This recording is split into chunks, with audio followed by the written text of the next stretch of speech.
April 2020, British rapper Abdel-Majed Bary was arrested in Spain, in the southern region of Algeciras. What happened next took everyone by surprise. He was found dead in his cell. In this intense and eye-opening account, we'll dive into the stories of rappers who met sudden and violent ends behind bars. Here are some rappers who were instantly killed in prison. Number 7. KTS Dre.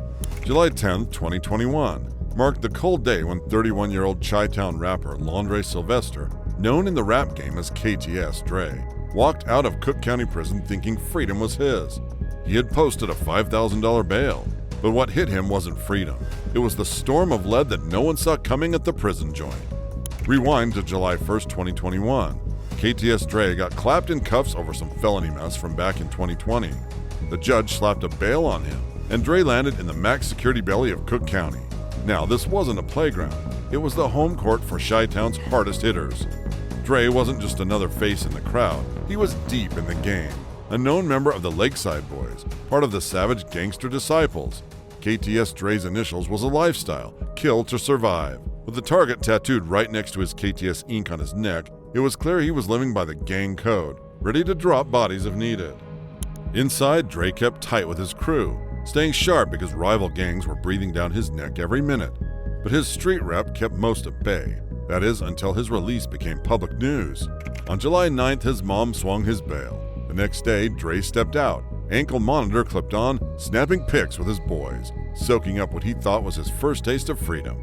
With his mom and a prison official by his side, they headed toward the gates. But as they stepped out, it was like the gates of hell opened up right there. 2 cars rolled up real smooth, and out came gunmen with rifles. Before anyone could react, they lit up the spot, unleashing a barrage. Dre caught 64 bullets. His story ended right there. His mom and the official, they caught some scrapes but lived to tell the tale. The shooters vanished in the wind, leaving nothing but chaos and a body count. Dre was rushed to Mount Sinai Hospital, but it was a done deal. He was gone, leaving Chi-Town to mourn another lost soul caught up in the never-ending street wars. Number 6. Casanova. Casanova, real name Caswell Sr., a Haitian-American lyrical beast known for his raw cuts and bombastic stage presence, found himself cuffed and stuffed with a hefty 15-year bid by the New York federal court in 2023. This Brooklyn rapper, who once ruled the stages, was now reigning over the untouchable Gorilla Stone Nation Bloods, orchestrating a gang-spanning conspiracy that reached beyond New York streets. The feds painted him as the big boss of this notorious gang, slinging orders and orchestrating violence like it was just another track. But for Casanova, his history with the slammer started way back.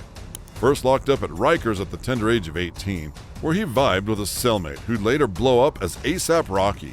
Fast forward to June 2023, Casanova tried to flip the script, pleading with the judge, dropping a heartfelt letter aiming to cut ties with the Bloods for good. His fam and homies chimed in, hoping their words would tip the scale for a lighter sentence. But ditching gang life ain't like slipping a track. Casanova became a marked man. Mid-June 2023, while the ink was still fresh on his plea for leniency, Casanova got tangled in a brutal scrum in the detention center's rec yard. Another inmate, Ulysses Lugo, robbing a rap sheet that boasted a 25-to-life stretch for murder and weapons charges, made his move. The scrap was savage, lasting barely a minute before it blew into a full-scale melee. Lugo shanked Casanova repeatedly, aiming to end the rap icon. Despite the onslaught, Casanova wasn't about to roll over. He clapped back, stabbing Lugo multiple times. Yet, even a street-hardened veteran like Casanova couldn't dodge the inevitable. When the dust settled, he was jacked up, sporting new scars on his head and neck, souvenirs from the clash.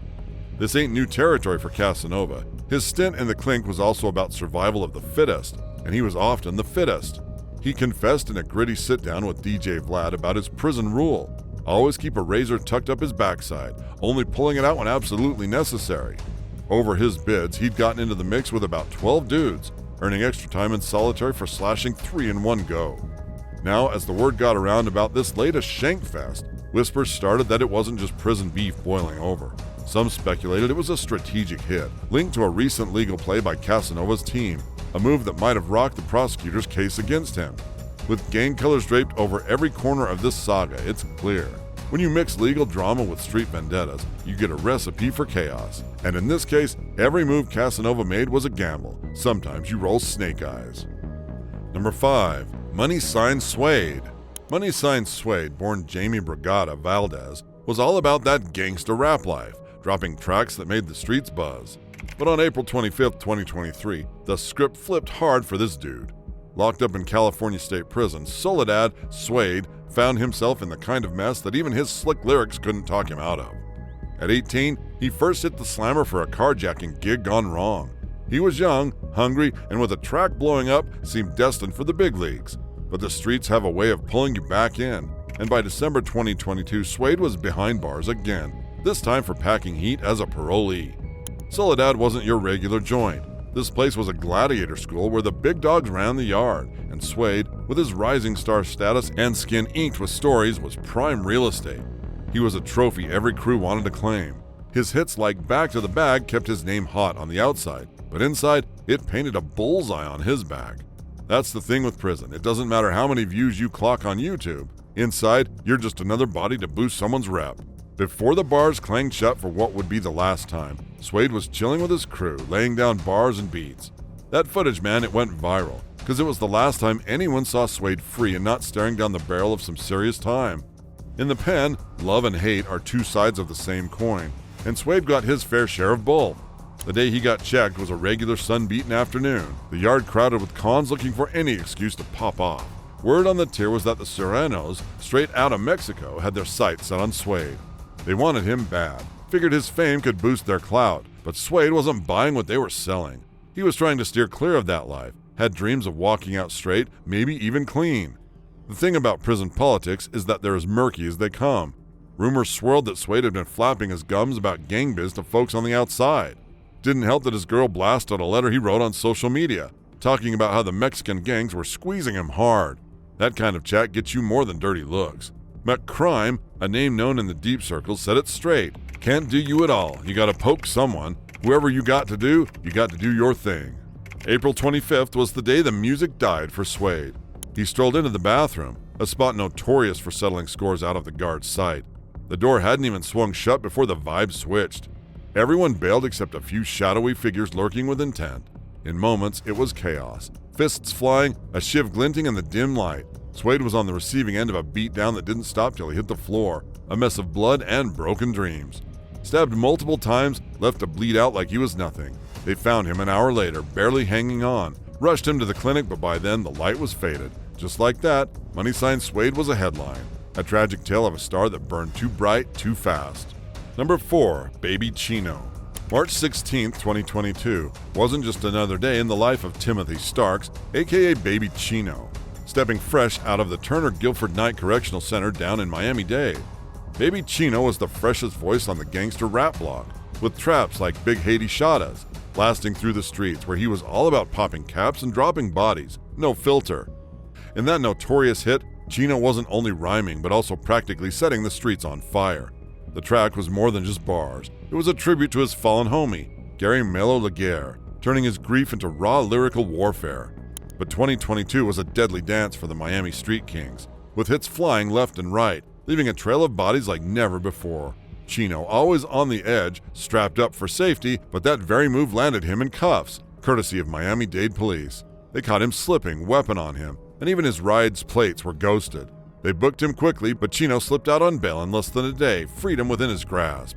March 16th, as he tasted air, his rivals were on him like shadows. 2:10 p.m., Baby Chino and his boy, Dante Collins Banks, hit the daylight in their red Nissan thinking they're rolling out clean.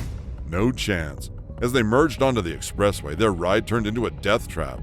Gunmen rolled up cold as the steel on their laps and let loose. It was a blitz. Bullets flying, glass shattering, and when the smoke cleared, Baby Chino took at least 40 to the dome, dead before he even hit the floor. Banks caught the overflow, and later, in some sterile hospital, he said goodbye too.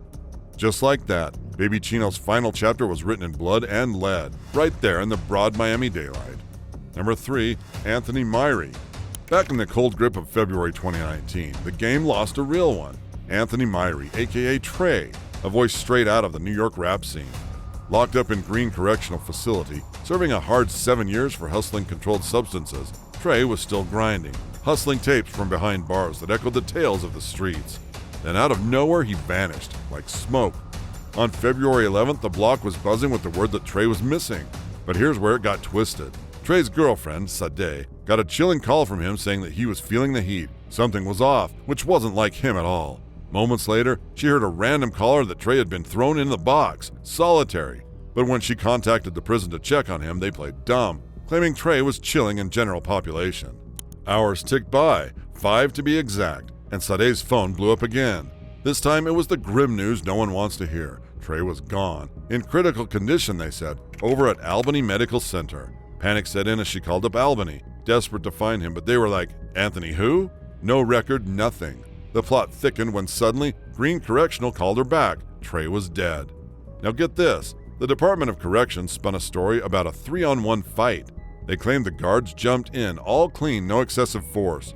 Trey was checked out by the doctors and they gave him the all clear. But hold up, Trey was grabbing his chest, talking about pain, and then boom, he collapsed. Next thing you know, they were rushing him off to Albany Med where he supposedly died. Word of Trey's suspicious death spread quickly. Cardi B and Meek Mill, voices of the street and no strangers to prison drama, called it out on social media. Cardi took to Instagram, pointing fingers at Green Correctional, saying, "You're not getting away with this one," suggesting foul play by the guards. Meek echoed that, pushing for a deeper look into what really went down behind bars, demanding justice, transparency, and all that. As the streets mourned, the questions kept piling up. Was it foul play? A cover-up? Whatever it was, Trey's story became a call that had everyone from the blocks to the billboards listening up, demanding answers.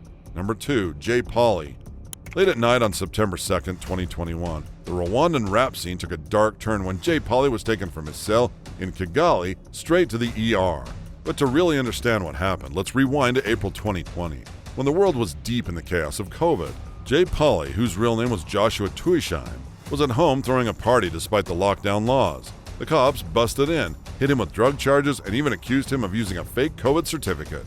Now, the word on the street was that these charges were just a cover-up. The real story? The government was shutting down anyone brave enough to speak out. Jay Polly was a major player in the Rwandan music scene, seen as a threat to Kagame's narrative. They locked him up in Mageragere prison, which wasn't where you'd typically find someone charged with drug use or breaking COVID rules. Usually, those cases would go to the Iwawa Correctional Facility or get fined and released, but Jay, they kept him in prison for 5 long months, with his court date being postponed over and over again. Fast forward to that fateful night at Muhima Hospital in Kigali. Jay arrived around 1 in the morning, barely holding on. The doctors rushed to save him, but he was already slipping away. It turned out the prison guards had forced him to drink a lethal mix of sugar, water, and methanol disinfectant, beating him to make sure he swallowed it. Methanol might look like alcohol, but it's deadly. Within minutes, Jay's world went dark. He lost his sight first, and then the real pain began, tearing through his liver and kidneys. By then, it was too late. Jay was gone. This wasn't an isolated incident. Jay was the 4th rapper to die behind bars under Kagame's watch in just 2 years. Others like Kizito Mihigo, who died on February 2020, along with Emmanuel Gasakure and Kalisa Mupende, all spoke out against the regime and met the same tragic fate. Number 1, Abdel-Majed Bary. Check this out. It's the word on the streets, but with some heavy intel vibes. British spooks got their eyes on this ex-hip-hop head turned hardcore jihadi, Abdel-Majed Bary. Back in the day, he was just another London rapper spitting bars as lyricist Jin. But come 2020, dude flipped the script hard, ditching rap battles for the bloodier conflicts with ISIS. Fast forward to getting nabbed in Spain's Alida. Nobody saw what was coming next while he was locked up. Backtrack to 2013. Jin was all about that rap game with Black Triangle, laying down tracks that got BBC buzzing. But the thrill wasn't cutting it, so he bailed on England to link up with the terror squad, Al-Qaeda. It wasn't only about music anymore. His tracks took a dark turn, preaching radical rhymes and kicking up dust against society. This dude wasn't just some street corner name. He was born and bred in England, roots tracing back to Egypt where his pops was in deep Al-Qaeda. Jin himself, he climbed the terrorist charts quick, heading up his own deadly crew by 2013, then switching teams to ISIS's stronghold in Raqqa by July that year. Man was all about that cyber hustle, funding terror left and right, and didn't shy away from flexing executions online. Europe's most wanted, for real. Come 2020, Spain's law caught him slipping through Gibraltar from Morocco. Fast forward, he's in the dock, playing the innocent card, facing 9 years max if the court banged the gavel against him. But the streets and screens were raging because it looked like he was getting off light, despite the horror show he directed. Then, plot twist on July 27, 2023. Dude's found dead in his cell. Centro Penitenciario Puerto III. Official word was hush on how he checked out. No snaps, no autopsy talk, nothing. But later word got out it was a suicide rap. Before he died, he tried spinning this mad genre, jihad rap, stirring up all sorts of chaos and confusion, making heads think he was the infamous Jihadi John. Even had folks believing he was the Grim Reaper behind the tragic end of American journo James Foley.